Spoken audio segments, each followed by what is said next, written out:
Welcome to Canonical. I'm James Shown. I'm joined by Eyad Darris and Sam Spieler. Hey, Hey, hey. Good evening. Good evening. We are discussing The Goldfinch today, the second book in our series Bad Adaptation. Good books, bad films.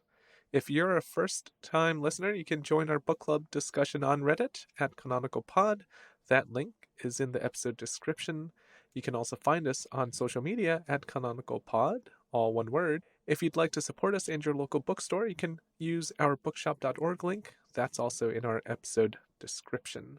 So, yeah, in last week's episode, we talked about how this book didn't really have that many ideas, at least fleshed out ideas. Is there anything we can talk about here? I think the biggest thematic source of interest is art. This novel wants to say something about art, and what it's trying to say is not really clear. But there is one thing I noticed that I think might be worth taking a second look at. At 3 points in the novel, the characters remark on the pleasures of an incomplete illusion. Something you could say is the enjoyment of looking at something that's presumed to represent something else and seeing it not as that thing, but as an image of the thing or as a copy of the thing. Near the beginning of the novel, Theodore's mom, Audrey, says of the painting, "I started off loving the bird, the way you'd love a pet or something, and ended up loving the way he was painted." Later on in the novel, Theo is talking about Hobie, who makes these kind of copies of antique furniture by taking a bit from here and a bit from there and combining them into kind of, he calls them changelings. So they're not authentic antiques, but they look very much like an antique. And Theo says, for one thing, a lot of his more creative efforts were rife with small inaccuracies, in-jokes almost, and he was not always so fastidious about his materials as someone turning out deliberate forgeries would have been. Later, near the end of the novel, they meet Horst, who is a German junkie and dealer in stolen or illegitimate artworks. And they're talking about the Goldfinch. And Horst says, but Fabricius, he's making a pun on the genre, a masterly riposte to the whole idea of trompe-l'oeil. Because in other passages of the work, the head, the wing, not creaturely or literal in the slightest, he takes the image apart very deliberately to show us how he painted it, daubs and patches, very shaped and hand-worked, the neckline especially, a solid piece of paint, very abstract, which is what makes him a genius less of his time than our own. There's a doubleness. You see the mark, you see the paint for the paint, and also the living bird. So I think in all three quotes that I've just read, you have these characters enjoying something that is meant to be something else, but not quite getting there.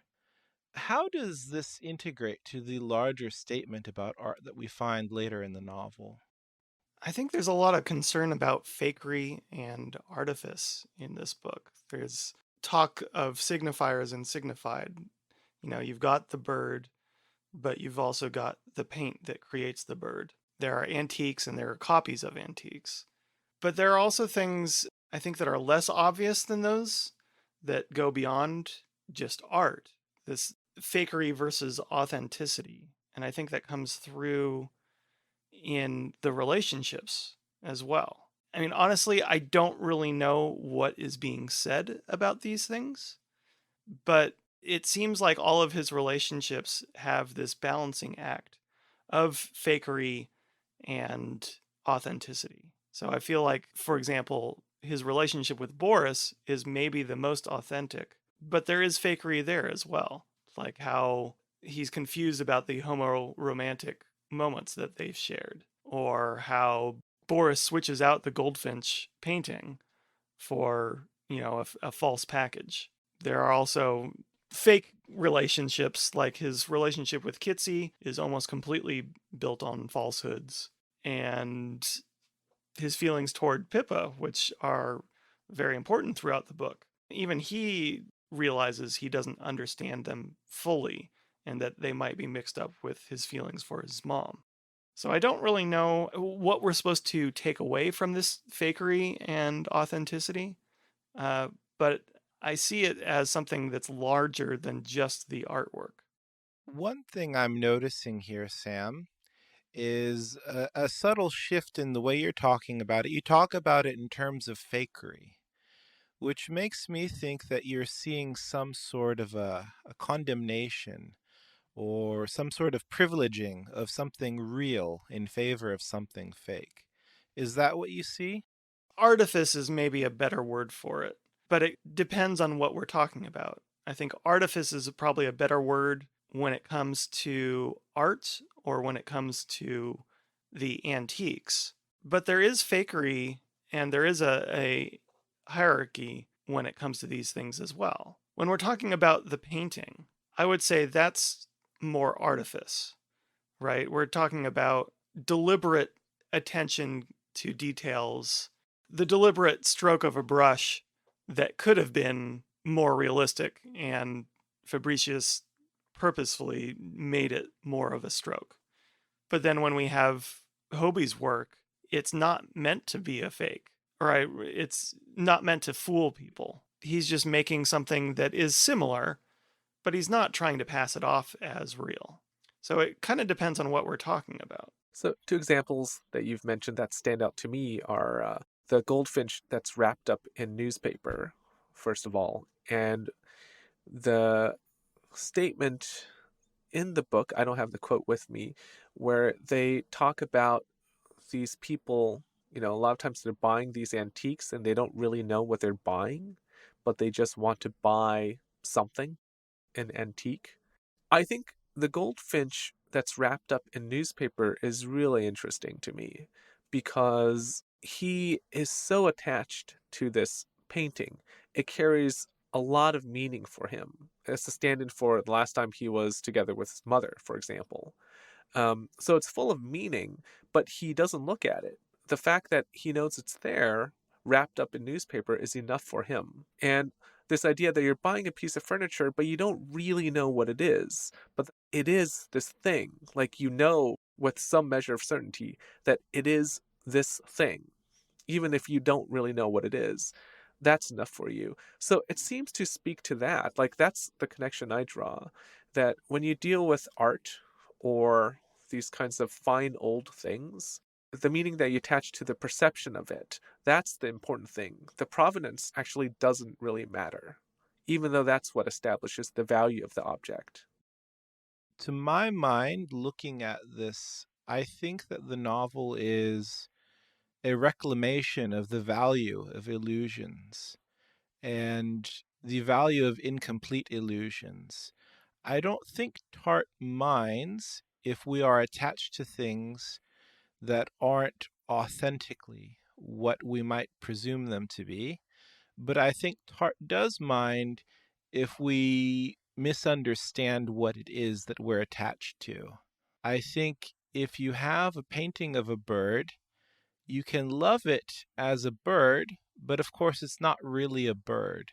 And the more sincere way to love it is as a painting, an image.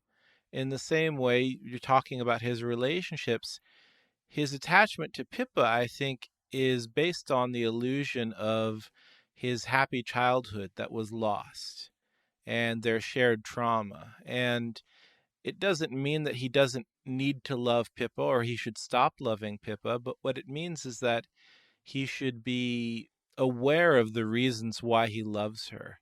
And he shouldn't pretend that it's some sort of real romantic connection when it's really just something born out of a shared trauma. So I think that the layers that Tartt is showing to us are just meant to show us that maybe an illusion is fine as long as we're honest about it.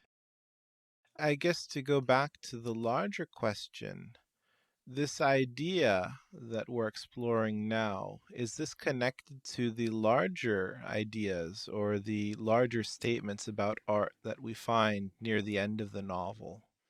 I don't know, because the end of the novel seems to be focused on preservation of art and doesn't deal too much with this idea of authenticity or of recognizing what your relationship to an object really is. It seems more concerned with, as I said, the preservation of art, but also it's just the longevity and future of art, this kind of universal love of art, that it can't be hidden away for a single person, that it should be shared. That seems very different from what we're talking about here.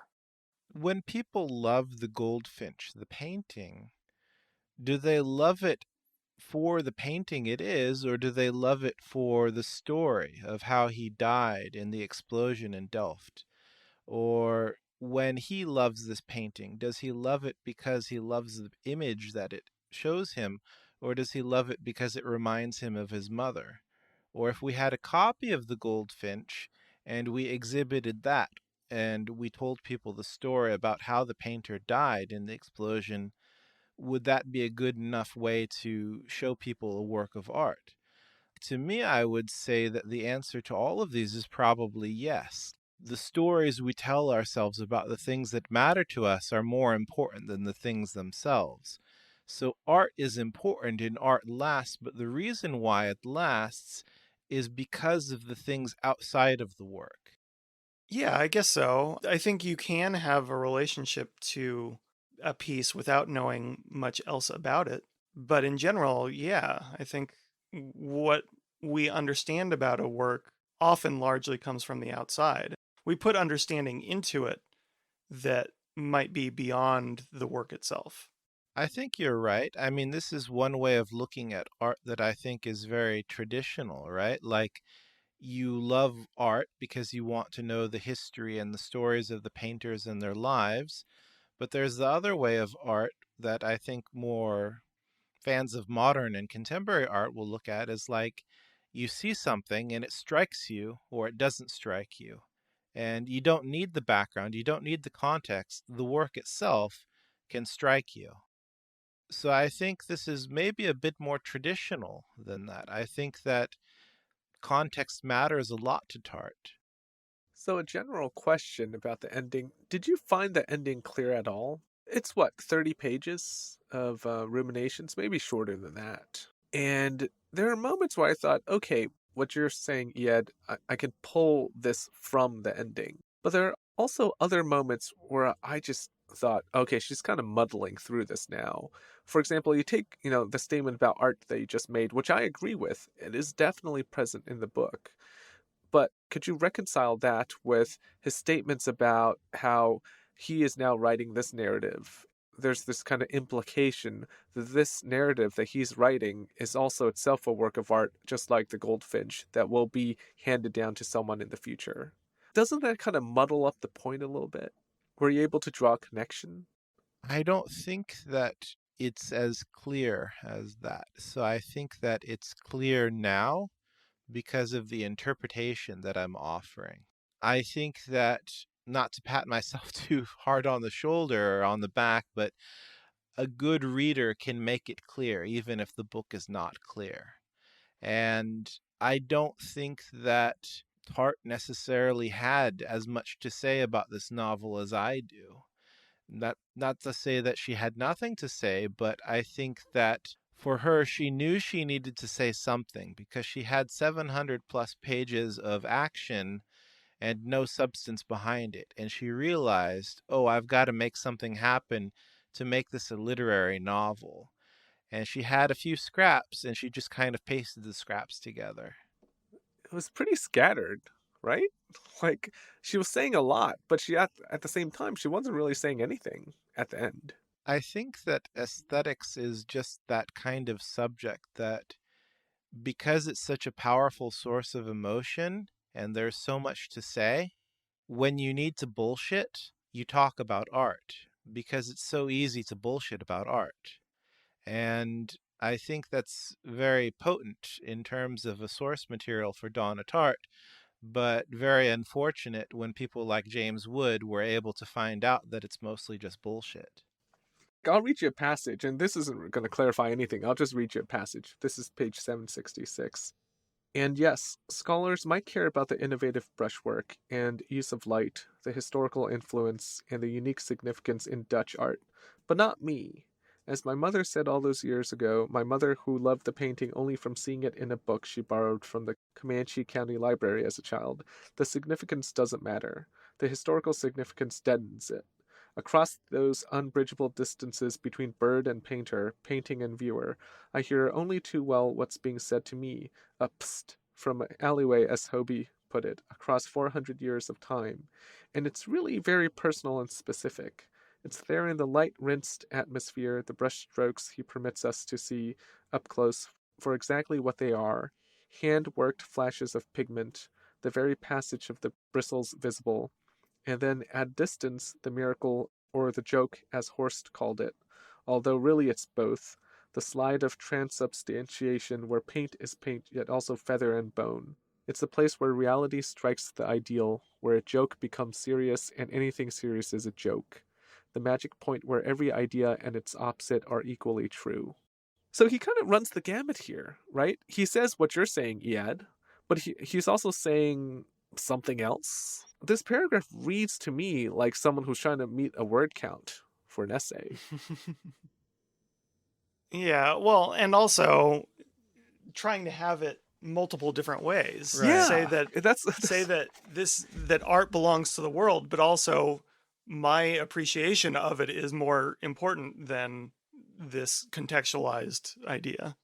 I agree with your reading of it, Eyad, that I think it is present.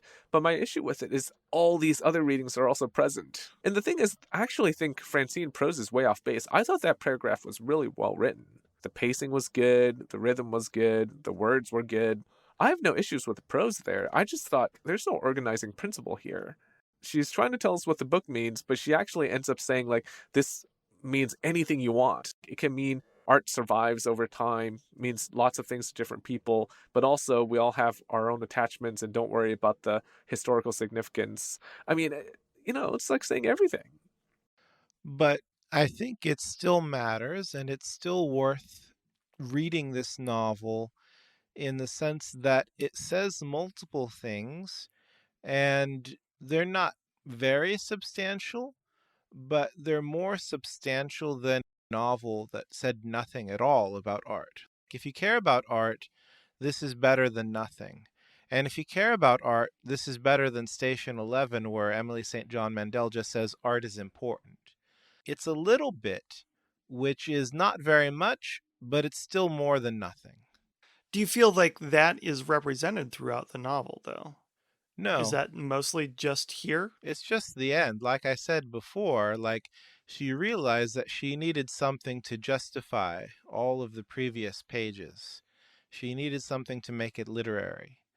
And even if it is self contradictory, even if it is bullshit, my understanding of the value of literature is that it is a source of thought, it's a source of conversation. And the fact that it is self contradictory even makes it more interesting to talk about because there is so much to parse out.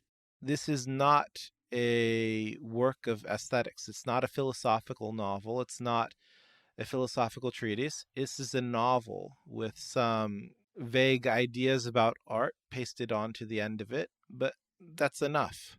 Shifting a little bit from art in general to literature more specifically, this book has been compared to Dickens and specifically Great Expectations. Now, I have not read Great Expectations in its entirety. I think I've only read excerpts.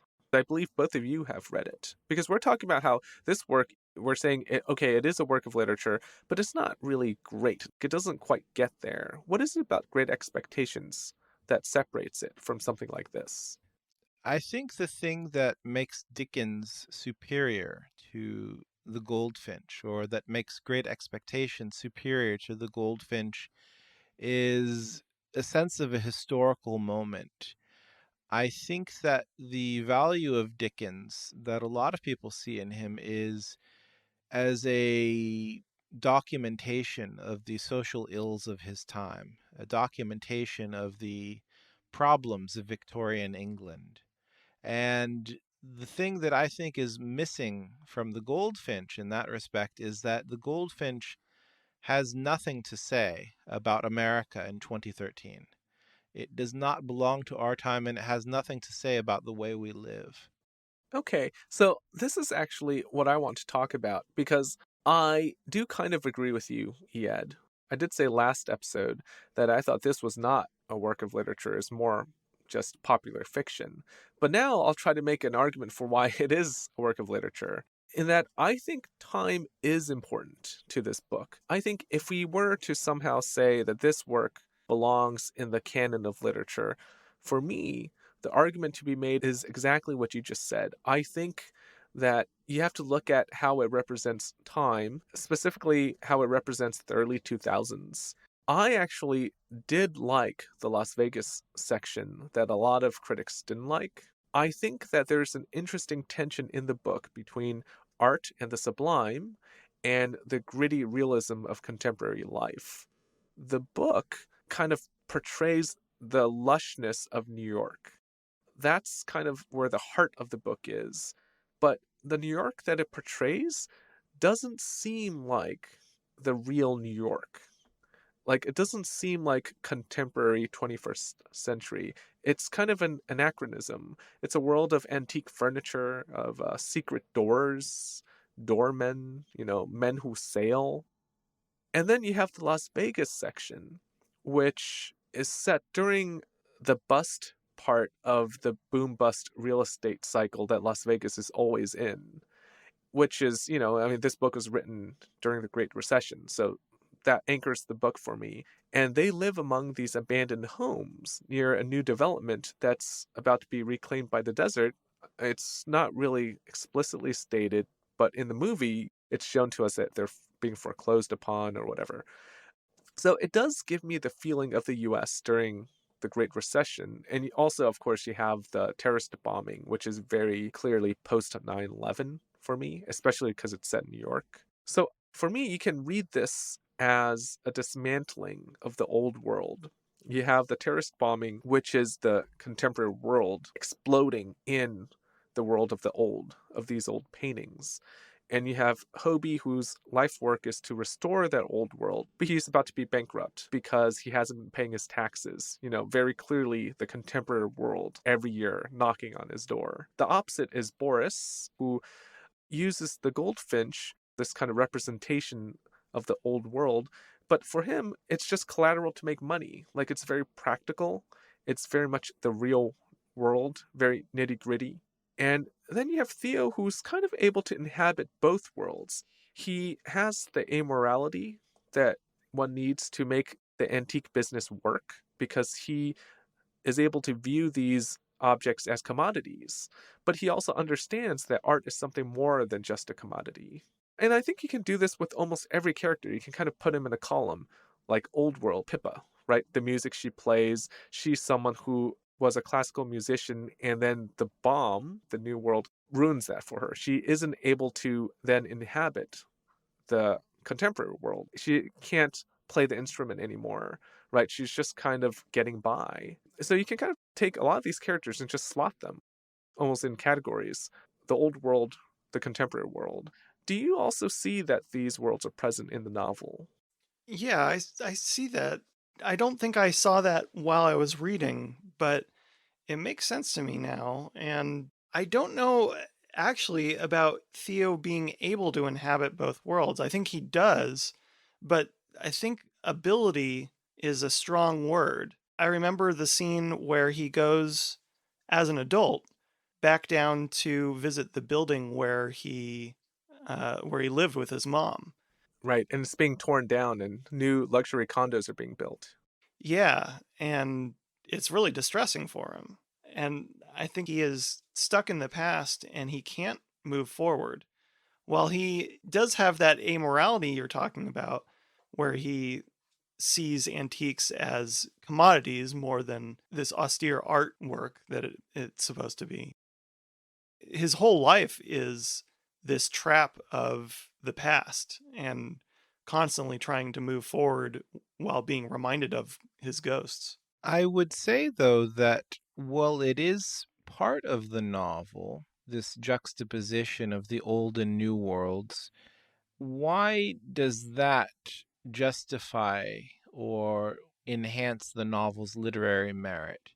Because it doesn't, to my mind, say much about our present moment or the moment when this book was published.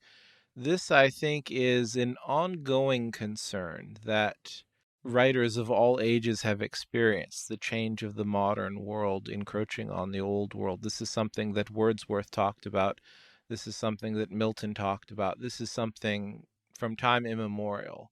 And it's a very interesting theme, but it has nothing to say about, 21st century America. So if we want to say that this is of the same caliber as Dickens, I think it not only needs to have a theme, but it needs to have a theme that is particularly relevant to the time when the novel was published. Yeah, I'm with you actually, because I don't think it quite gets there.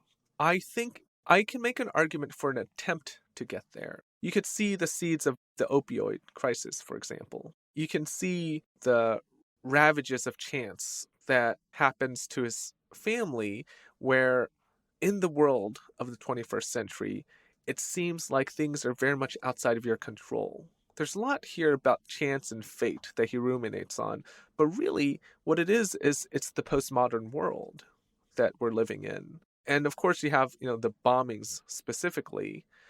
I think there are hints present, but the problem is that it's not enough. Like, it doesn't quite get there.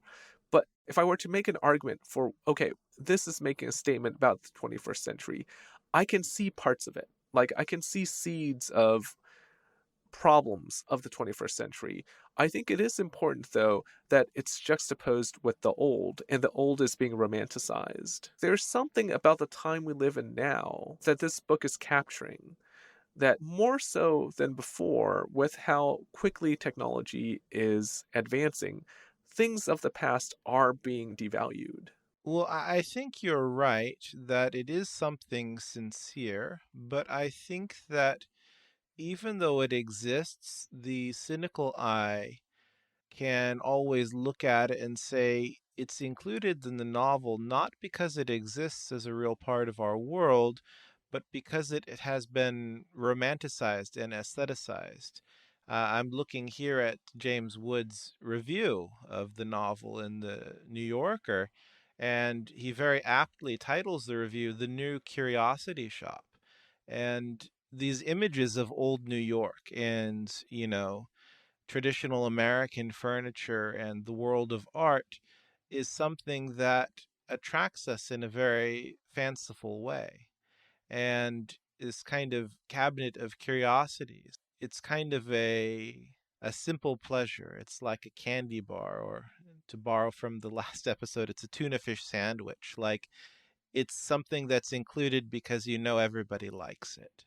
So you're saying that this representation of the old is not placed in the book with any kind of thoughtfulness. It's placed in the book because it's what people like. Is that what you mean? Right. I don't know if this is fair. I mean, to be honest with you, it's kind of splitting hairs because it's not particularly important why the themes are present, but that they are present. And for me to say that they're not very well done because they're present just because people like looking at old things and thinking about old things is true enough. I think I'm right about that. But at the same time, does it really matter if that's the reason why Tartt put these things in the novel? Maybe not.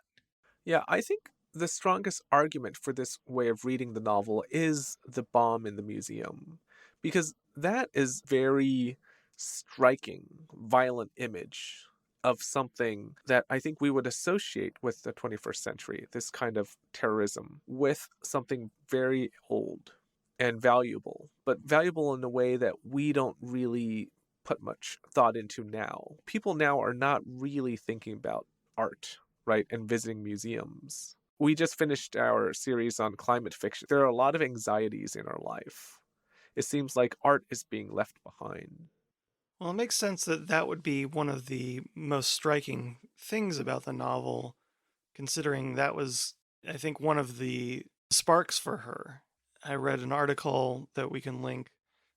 We've got a whole bunch, I think, that we're going to be linking, that talked about how there was that attack in Afghanistan in 2000 where the Taliban destroyed a statue of the Buddha. And that was like this big first incident that kicked off a bunch of others where important works of art and historical relevance were destroyed. And so later she connected that to the Goldfinch and found out a lot more about that. But that terrorist image is so striking that it makes sense that that would be one of the most realized parts of the book, where other parts of the book are not as realized. Well, this is what I brought up at the very beginning of the last episode. This aspect of terrorism is just completely ignored. Like, I think, James, you're right that it does show in a very interesting way the new world violently rebelling against the old world, but it's not explored. It happens, and then its absence from the rest of the novel is conspicuous. He misses his mother and he thinks about the event, but there's never really any discussion of why it happened. So if we try to think about it just using real world logic, why would a terrorist group attack a museum? Why would that happen? I admit I'm reaching here because there isn't enough in the book for me to like really write a thesis on this. But I think part of what's being portrayed here, your question of why is it happening, is that the real world, the modern contemporary world, does not answer these questions. These terrorist attacks are random. And when you try to figure out, oh, it's because they believe in this belief or that, I mean, really, it doesn't matter, right? Like, we are living in a chaotic world where logic doesn't really exist. Things just happen. If we take this a bit further, I think you can actually draw this out. A lot of things that happen, things that you categorize in the quote, real world, a lot of things that happen aren't logical, like most of the Vegas storyline. Things just happen. It's total random chance. That's the theme of the Vegas storyline. It's all chance. It's all randomness. His dad was ahead, and then his dad's behind. There's no logic to it. They just happen to be caught by Boris's dad, and then he gets beat. It's just chance. I think there's a way you can read it where, if you understand Vegas as the real world, the gritty world, things are not orderly and organized, but you can contrast it with Hobie's workshop, where everything is organized. The rebuttal to that is that the point of all of this seems to be that art prevails and that good will triumph over evil. We've got this painting that, through crazy circumstances, manages to survive and get back to the quote unquote right hands. It's chance, but it's more than that. It's providence. Yeah, and that's something I think we'll definitely talk about later on when we talk about her faith. But I agree with you. I do wonder if we can understand the end of the book as some kind of synthesis of the old world and the new world. Because you do have gun violence at the end of the book, right? It is very much the nitty-gritty contemporary world of art as a commodity. But at the same time, you have all this rumination of what art means, why it's important. The ruminations that, as we just mentioned, don't make much sense, really, like if you think about it too deeply, but they are present. It seems like, to me, that there's an attempt at some kind of synthesis. You have all this violence, but it's happening in Amsterdam, this old world, right? You have him writing pen on paper in the hotel. That's very old world. Right. And I guess his technology fails him. Yeah, it's this kind of mishmash at the end of both. That's how I see it. Once again, I don't feel so strongly about it where I can say, okay, this is my thesis, but I can see hints of it. And the end is a restoration of order, but you could also say it's random chance. It's by chance that they find all these paintings, and the paintings were able to be restored back to the museum. I think the synthesis is probably expressed most clearly through Boris's speech about how there is good that can come out of bad, and how they can recover the painting and they can get rich and they can do bad things with the painting, but ultimately they'll use that bad to recover the painting. So it justifies them getting rich off of all of this badness that they've done. That there is no sort of purity in action, and there's no sort of purity in terms of like a karmic source of retribution for our actions. But I just don't know if it's really coherent in terms of the whole novel, because at the end of the novel, has Theo been rewarded for being a good person, or is it just because Theo happened to be in one place and not another place? Because if that's what she's showing us, it's not much of a revelation, because chance being involved in our lives was already something we had presumed, right? Like, this is not new to any of us. Yeah, I think it's definitely not new to us. I think the juxtaposition is the orderliness of the old world, like in the museum, where things are ordered, or Hobie's workshop, where things go where they belong. So at the end, he's kind of putting things right. The paintings go back to the museums. He's going and buying back all the furnitures, the fakes. He's kind of trying to put things back where they belong. So that's where I see the synthesis. All right, let's take a break. We'll be right back.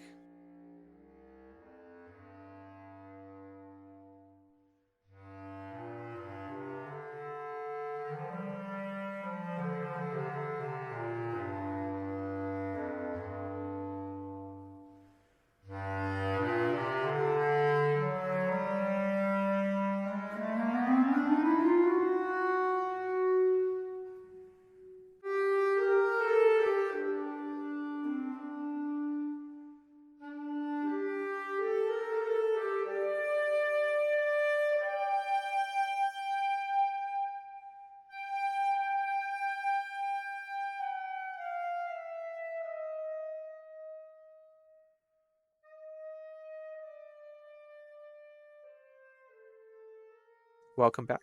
So, Tartt is kind of a recluse. She doesn't actually discuss her work. The only essay I was able to find from her was called The Spirit and Writing in a Secular World, published in the year 2000. Tartt, a convert to Catholicism, observes that a good book, quote, enables non-believers to participate in a worldview that religious people take for granted. Life as a vast polyphonous web of interconnections, predestined meetings, fortuitous choices, and accidents, all governed by a unifying, if unforeseen, plan. So, is The Goldfinch a work that strikes you as especially Catholic in any way? Because I think we would agree that definitely this book has a web of interconnections, predestined meetings, fortuitous choices, and accidents. We definitely see that. So, is this kind of like a Catholic work? I think the chance that we were talking about just now conflicts very strongly with this idea of an unforeseen but unifying plan. We have the idea that things happen not because they're supposed to happen or they're supposed to not happen, but just by chance. But then she's also saying that there is some sort of ordering plan. I don't think it can be both ways. I think that the book as it stands is very anti-providence, anti-predetermination. But the quote, which I think is worth noting came from 13 years before the book, is very much the opposite. We keep using terms interchangeably, but I don't think they actually are interchangeable. So Boris uses the word coincidence when they meet in New York. But I think what she's saying here is that it's not coincidence, that there is this unseen thread behind things. I see that, but that's one of the problems that is most striking to me. But I see that, and I also see the idea, I mean, it's the same basic idea, but of good triumphing over evil because it's being guided. I think there's also the sense that by the end, there's redemption. And that's a big part of Catholicism, asking for forgiveness. That it feels like he is on the path toward being redeemed. I just can't really understand this, mostly because I don't know enough about Catholic theology to really say that this is a very Catholic novel. But I just don't feel that the worldview that we find in the novel is identical to the worldview in the quote. The only way to reconcile the two is to say that the worldview that we find in the novel is espoused by a very human, limited understanding, and that, regardless of whether Boris or Theo understands the way things have happened, there is an ordering plan. There is a unifying way that things have been organized, and that has put them to a place of safety. It's returned the art to the museums, and it's given them money, and they're able to pay off all of these debts because they sold this counterfeit antiques and stuff. But I don't know. I mean, why would God want that? Why would God have arranged that? That would be the bigger question. Why would God choose to have that happen rather than punish them for their previous sins? So the three of us are not Catholic, though I did go to Catholic school. I don't think I'm out of line when I say that this kind of aesthetic, like if we say that she's writing this book from a Catholic aesthetic, so this kind of aesthetic is kind of not enjoyable, right? When you have this idea of predestination or this idea that things are manipulated by a higher power, that this feels not enjoyable for us, right? Like this leads to the coincidences that we mentioned before. Yeah, I think that the general sentiment is that good art comes from open questions, and religious thought, religious dogma is an answer for every question. So it seems almost antithetical to art. This statement that you laid out, that a good book enables non believers to participate in a worldview that religious people take for granted, that there's all these predestined meetings and things. I disagree that that is what makes a good book. If all books felt like that, I would be really disappointed in most books. So you've participated in this worldview and you found it lacking. Yeah, I don't think the best books out there are all centered around this predestination and interconnectivity, sure, but not based on, some divine providence that's stringing everyone along. Sam, I would say to that Tartt probably has a much narrower taste in fiction than you do. And when she says good books, I think that she has a very specific set of books in mind. And the books that we enjoy as good books would probably run contrary to this belief that she's exposed here. But it wouldn't be a contrary thing for Tartt at all because those books don't matter to her. Here I keep thinking of a book like The Limeworks by Thomas Bernhard, which I cared for, but you two did not like very much at all. I would say that that book certainly did not expose the predestined meetings or fortuitous chances and accidents governed by a unifying, if unforeseen, plan. That to me is completely opposite to what the Limeworks is about. But at the same time, I don't think for a moment that Tartt would be a fan of Thomas Bernhard. We should have a Limeworks counter Yeah. for our podcast and also a Ding. Vagabonds counter just to see which one wins out in the I end. mean, if we look at all of the books that we've read, though, like which of the books do you think Tartt would actually like? I don't think Tartt would be a fan of many of the books that we've read that I liked. We Yeah. did read a book by Walker Percy, The Moviegoer, which I think you liked. I think she would like Walker Percy, right? Yeah, but I think the reasons why she would like it are maybe quite different from mine. If she's looking for this experience that religious people have, then that might be enough for her. But for me, the reason why I enjoyed The Moviegoer had much more with the way that we could attach Kierkegaard's ideas to that novel and much less to do with a religious worldview. So the Catholic writer who I really love is Flannery O'Connor. And I think she approaches this idea of chance, predestined meetings and choices, accidents, like way better. But because it's much darker. I think that's just for my tastes, for my aesthetics, it just suits me better. So I don't know. I'm not sold on the Catholic aesthetic, but I can see how it can work really well, like it does in Flannery O'Connor. Can you see any similarities, either of you, between Donna Tartt and Walker Percy or O'Connor? I think the similarity that I see to the moviegoer, Walker Percy's The Moviegoer, is this sense of being out of time with contemporary society, like we had been talking about a lot just previously. There is this disconnect that the character, what is his name, Bixby in The Moviegoer, there's a disconnect Yes. between him and his society. And I think that we have something approaching that here in this novel, where we have Theo, who is simultaneously surrounding himself in the world of antiques while being forced into this gritty world of, Great Recession America, 2008, Las Vegas. I don't see a lot of similarities between this and what I've read of Flannery O'Connor. You already mentioned about how much darker that is, Flannery O'Connor's work. You can call her Flanny. I call her Flanny. Flanny sometimes. But there's a comedy to her work as well, kind of this sour taste in your mouth. And that's a lot of what makes her stories enjoyable. And there isn't that at all here. I'd have to think more about The Secret History because there is a sourness to the end of that book, but it's not comedic. There's no irony to it the way there is with O'Connor.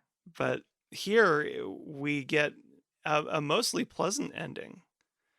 And it's not just the pleasantness that's different, it's the construction of that predestination. It's very different here. All right, we'll stop here. Thank you for listening. Next week, we will continue this series with a review of As I Lay Dying by William Faulkner. We've got an updated reading schedule, which you can find on Reddit at Canonical Pod. We also use that subreddit to post threads for our book club discussion every Friday. If you'd like to talk about this book or other bad film adaptations, you can find us there. We'd love to hear from you. If you enjoyed this podcast, go ahead and give us a nice review on Apple or your podcast platform of choice. Till next time, happy reading. We'll talk to you soon.